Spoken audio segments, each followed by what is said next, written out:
I'm back talking about the James Bond movies leading up to No Time to Die next month. We have reached the Pierce Brosnan era, as you know from my last review, GoldenEye.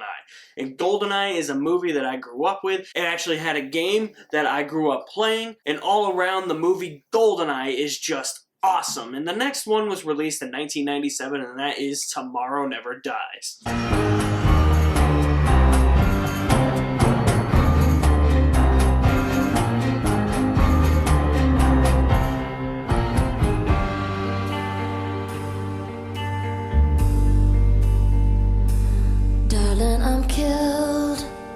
Tomorrow Never Dies sends Bond on a mission to stop power-crazed media mogul Elliot Carver from manipulating events and creating events in order to start World War III between China and the US, in which he will be able to obtain exclusive broadcasting rights for his news network Carver Media Group from China. Tomorrow Never Dies for me, I've never really been a huge fan of Tomorrow Never Dies, and honestly that's the same way I feel after watching the movie. This has never been one of my favorite Bond films. For me, this is a major step down from GoldenEye, unfortunately, and it's the same writer of GoldenEye. One of my issues with Tomorrow Never Dies is that the whole movie just seems a bit rushed. We were still on the 2-year windows for Bond releases. I think that with the Brosnan era, they should have expanded the release windows to 3-year intervals, because I think that would have really benefited Brosnan's run. This movie just feels super rushed, and there was a lot of production trouble that happened with the movie, and you can tell with the finished product. The writer and the director didn't even talk while they were on set. Pierce Brosnan got mad at Terry Hatcher one day because she was late for shooting, but he didn't know that she was late because it had something to do with her pregnancy. Terry Hatcher was pregnant at the time. She had to have a reduced role in the movie, and she didn't end up liking her role in the movie. Jonathan Pryce, who plays the main villain Elliot Carver, also didn't like his new role in the movie, so everything just felt rushed, and they started filming this movie without a complete script, and it totally shows, because all you have to do is fill in those little bits that you don't have anything for with random action scenes. And that's what Tomorrow Never Dies honestly is. It's all action. It's no plot. Tomorrow Never Dies is a rushed movie. They were trying to capitalize too quick on the success of GoldenEye and the revitalization of the franchise that everything that they wanted to do just kind of got lost in the shuffle. They got lost in their own madness. They really didn't take the time to develop a good enough story, or to develop a story that actually builds to something to make this a good Bond film, or at least a Bond film that I can actually like. Like, I really do like The World's Not Enough over Tomorrow Never Dies. A lot of people say they prefer the Brosnan movies in release order. I prefer GoldenEye, The World's Not Enough, then this, and then the other one that doesn't exist in my mind. This movie just should have been released in 1998 rather than 1997. Why rush something, and why rush a script that isn't complete, and why rush filming when you don't have a complete script in order to meet your release date? Plus, too, you were going up against Titanic. This movie finished second at the box office to Titanic. You would think that a Bond film would want to try and aim to finish for #1. Maybe they underestimated Titanic. I don't know what, but that's another reason why this release date should have been pushed back. You don't want to go up against James Cameron. You don't want to go up against a 194-minute boat movie, okay? And like I said, this movie feels like it's all action, no plot. The action in this movie is frenetic. It's got high energy, yes, but there's just too much of it. There's way too much action in the second half. The first half has a couple of action sequences and all the action sequences in the movie are passable. They're all very memorable. They're all very well filmed. There's minimal use of CGI. CGI came into the series with GoldenEye. It was the first Bond film to use CGI. This definitely had to use some CGI in some parts. I always loved the car chase in the garage with Bond remote controlling his BMW.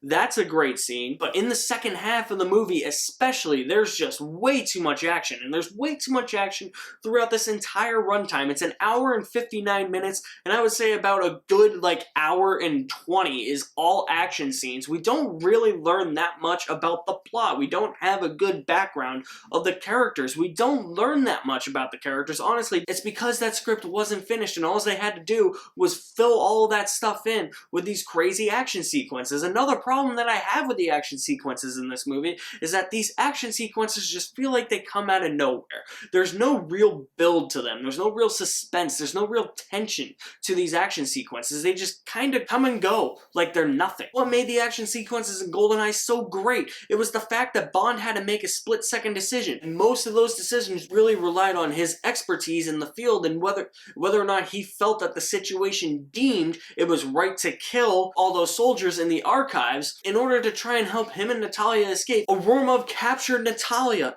Bond had to figure out a way to get her back, so he chased Ourumov in a tank through the streets of St. Petersburg. He had no other choice. Bond was left to his wits in that sequence. In this, it just feels like Bond's just investigating, and then, oh my god, people just start shooting at him. It's just like, oh, random action scenes here, and kind of campy action scenes, honestly. I thought that with the realism of GoldenEye, we were starting to move away from all this, but apparently not. And like I said, these action scenes just kind of come and go. They just start out of nowhere, and then they just kind of end. And it seems like they end, and then they just keep going.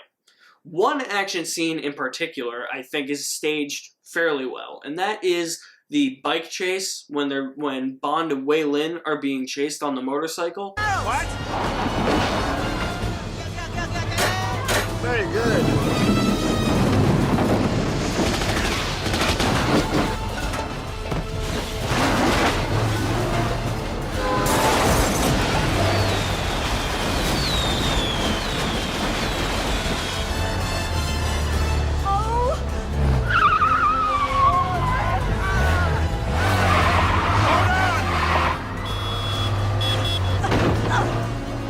That one actually has some stakes. That one's actually built by tension. That one's built by suspense. But the rest of the action sequences in this movie, for me, while memorable and while really fun to watch, it's all frenetic, it's all high octane. It feels like it just comes out of nowhere, honestly. And these characters, let's talk about these characters for a minute. Terry Hatcher plays Paris Carver. The only thing we really learn about her is that she was Bond's former lover, and that's really it. She's married to Elliot Carver, and that's really it too. Elliot Carver's just this eccentric media mogul who's so focused on trying to get broadcasting rights in China.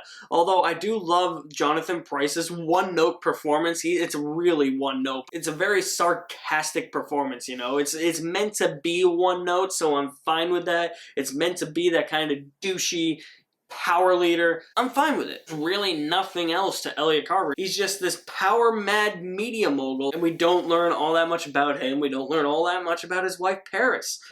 News. Floods in Pakistan, riots in Paris, and a plane crash in California. Excellent. Mr. Jones, are we ready to release our new software? Yes, sir.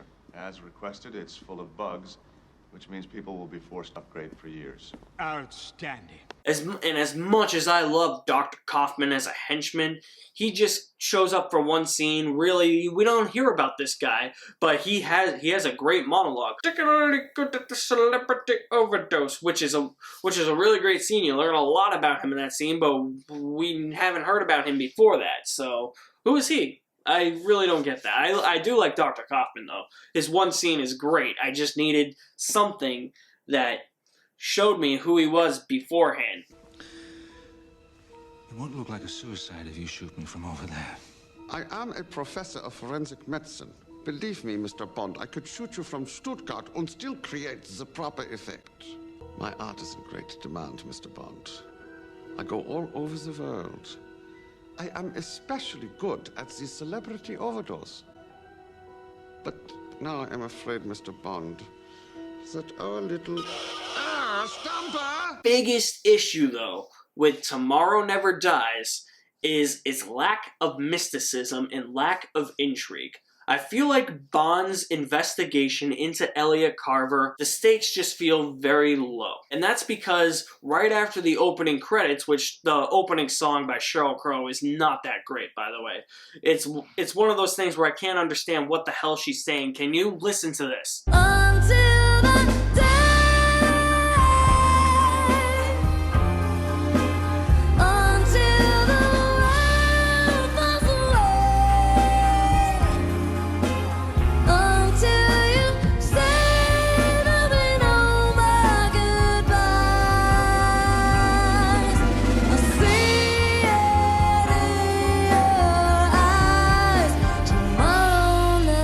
Die. she saying other than Tomorrow Never Dies? But anywho, in a scene after the main credits, we learn exactly what Carver's plan is.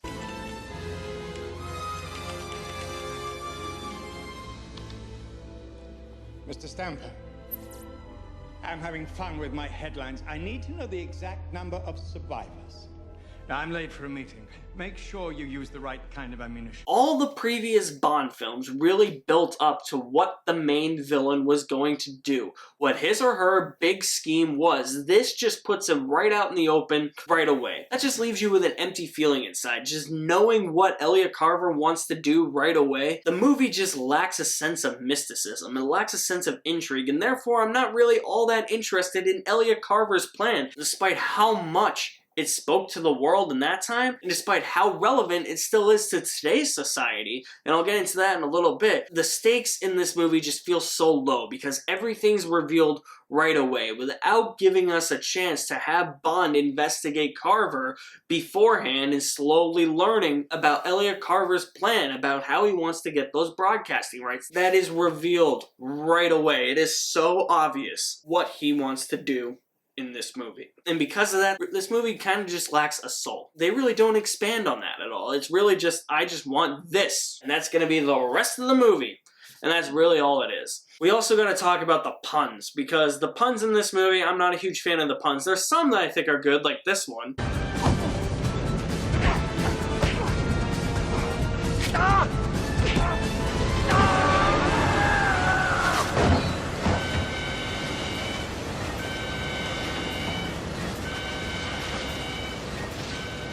They'll print anything these days. But then there's others where I'm just like, this is taking it a bit too far. And a lot of people complain that in The World's Not Enough, every other line out of Bond's mouth is a pun, and everybody's like, the movie's got too many puns. Look at Tomorrow Never Dies. Tomorrow Never Dies started all the Brosnan puns, and I think that there's a lot more in this movie than I remember, and I really didn't like a lot of them. For things that I did like in this movie, Pierce Brosnan. Pierce Brosnan still brings it as Bond. Like I said in GoldenEye, he won't get into scraps and there will never be a scratch on him, but he has the charm. He has the charm, he's committed to his job, he knows exactly what he's got to do. He's the type of Bond who can make split-second decisions that make perfect sense, and he does that well in this movie. Something I had always criticized in my head in the past was the character of Wei Lin, played by Michelle Yeoh, or Yao, or Yeo. I don't know how you say her last name. I'm totally sorry if I botched that. But I in the past, I never really liked Wei Lin. But I really came around to liking Wei Lin on this rewatch of Tomorrow Never Dies. She's resourceful. She's Bond's equal. She doesn't take shit from Bond. She knows that Bond's charm ain't gonna work against her, even though it eventually does. She keeps telling Bond, "Hey Bond, don't you dare try and come at me. All your ideas that you have with me in your head, not gonna happen. Don't get any ideas. I'm not gonna let it happen." But ultimately, their chemistry is really good, and I like how Michelle Yeoh gets to actually do her own stunts. She gets to shine in this movie, and that's a really big positive for this movie. Somebody who can do their own stunts, that's saying a lot. Again, I actually do like Jonathan Pryce's performance in this movie. Despite it being one note, I think that that's what they were going for with the character of Elliot Carver. I think that that's what he's supposed to be. Like, when he's just saying lines like, I rather like the last one. It isn't even mine. What's happening? We've lost power. We're off the air. We're off the air. What do you mean you don't know? I don't know. You're fired. Get out of my sight.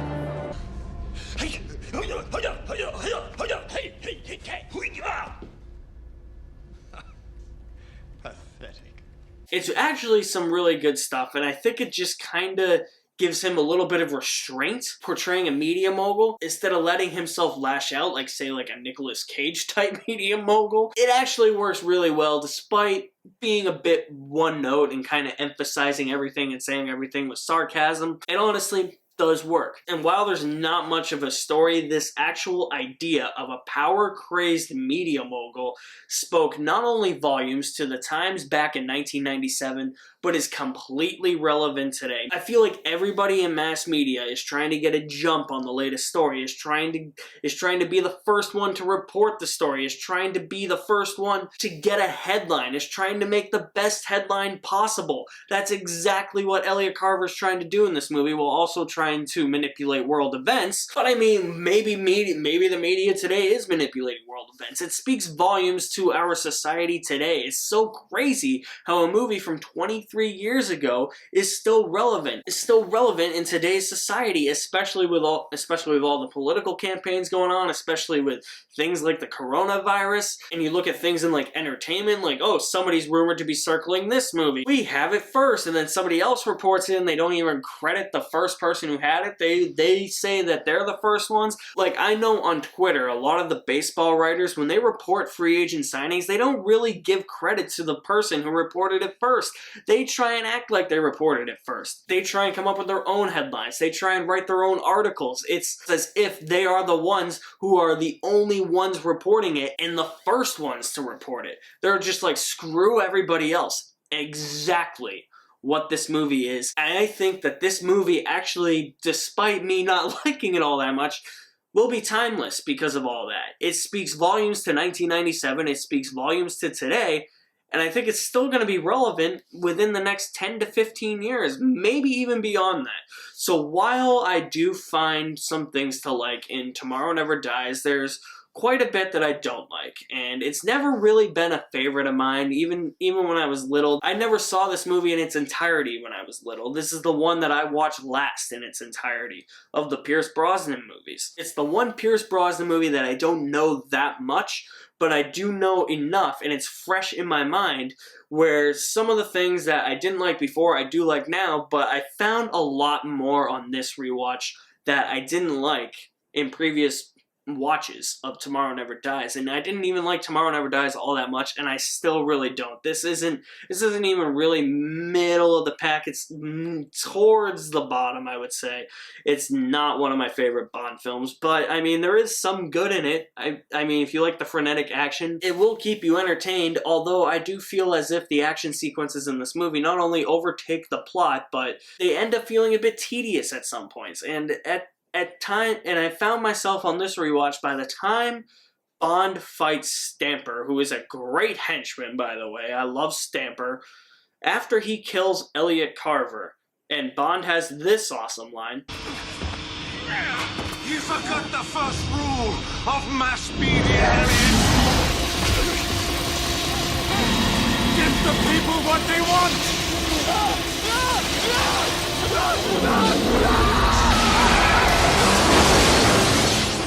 I do find after Elliot Carver dies and Bond and Wei Lin have to fight Mr. Stamper by themselves, the movie feels a bit longer than it actually is, and it gets a little bit boring in that regard. So yeah, Tomorrow Never Dies has actually never been a favorite of mine. I think it's one of the weaker entries in the Bond series, even though there is quite a bit that I do like, and it does speak volumes to society back then, and it's still relevant today. I'm gonna give Tomorrow Never Dies a C. Yeah, unfortunately, Tomorrow Never Dies just doesn't really do it for me. It ventures further into that campy tone that we were trying to get away with the Timothy Dalton movies and the first Brosnan movie, and it kind of, in a way, it carries over into The World's Not Enough, but we'll talk about The World's Not Enough soon enough. So stay tuned for my review of The World Is Not Enough coming very soon. Stay tuned for more reviews of new releases as well. I will leave my link to my website in the description below. You guys are the best. Thank you for watching. My name is Alex Madden, and I'll see you at the movies somewhere.